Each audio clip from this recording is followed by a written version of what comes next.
Assalamualaikum, panel kami Encik Imran bin Ismail, penyelidik projek Encik Muhammad Firdaus bin Muhammad Zali. Nama projek kami alat pemotong buah oren.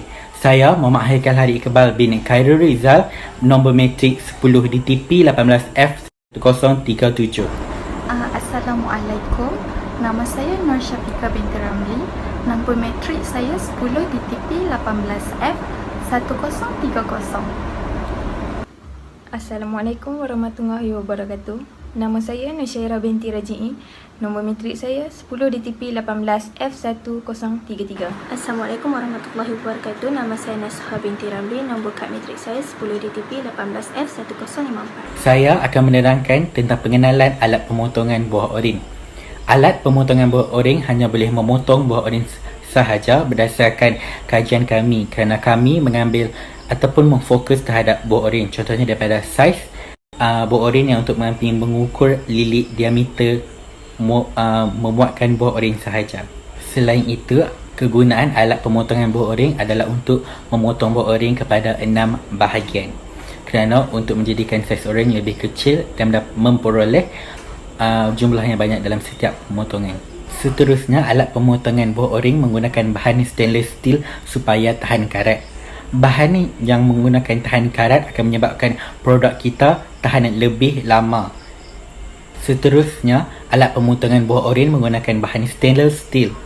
Stainless steel adalah untuk mengelakkan tahan karat dan untuk menjadikan produk yang akan hasil tahan lebih lama.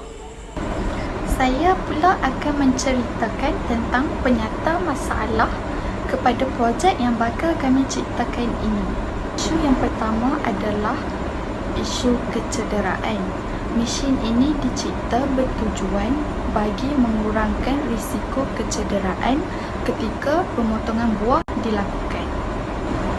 Hal ini dapat dilihat apabila dengan menggunakan pisau, tahap risiko kecederaan diri adalah sangat tinggi, kerana ketika pemotongan buah, kebanyakan pekerja tidak memberikan 100% fokus ketika pemotongan dilakukan.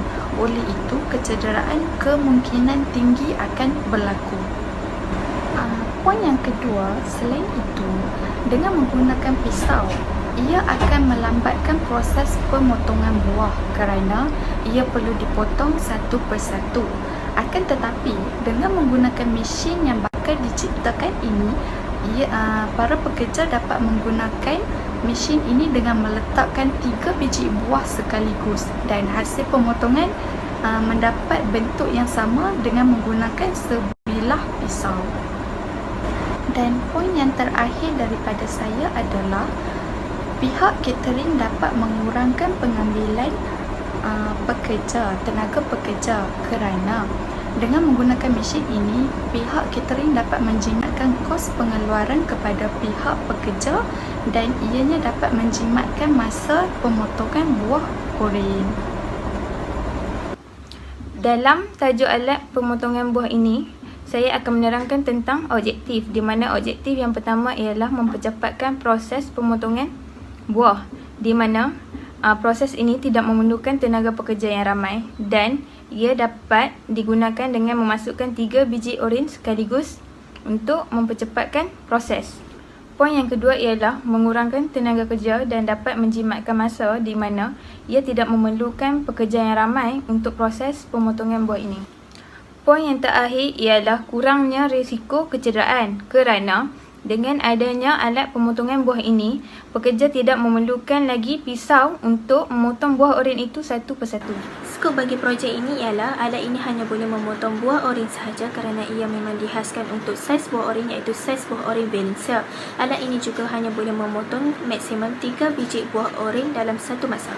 Selain itu, alat ini hanya boleh digunakan untuk servis catering ataupun sektor perniagaan kerana ia memerlukan kuantiti buah oren yang banyak. Di bahagian ini, saya akan menerangkan bagaimana alat pemotongan buah oren ini berfungsi. Cara untuk menggunakan alat pemotongan buah oren ini sangat mudah kerana diciptakan secara manual. Untuk melakukan proses pemotongan buah oren, pengguna harus menekan punch ke bawah. Alat ini dapat memotong buah oren maksimum 3 biji dalam satu masa. Selain itu, komponen-komponen kami gunakan untuk menghasilkan projek kami ialah stainless steel dan aluminium. Bahan stainless steel kami menggunakan di bahagian dalam dan bahan aluminium kami menggunakan di bahagian luar. Selain itu, komponen-komponen yang kami gunakan di dalam projek kami ialah stainless steel dan aluminium. Bahan stainless steel kami gunakan di bahagian dalam dan bahan aluminium kami gunakan di bahagian luar.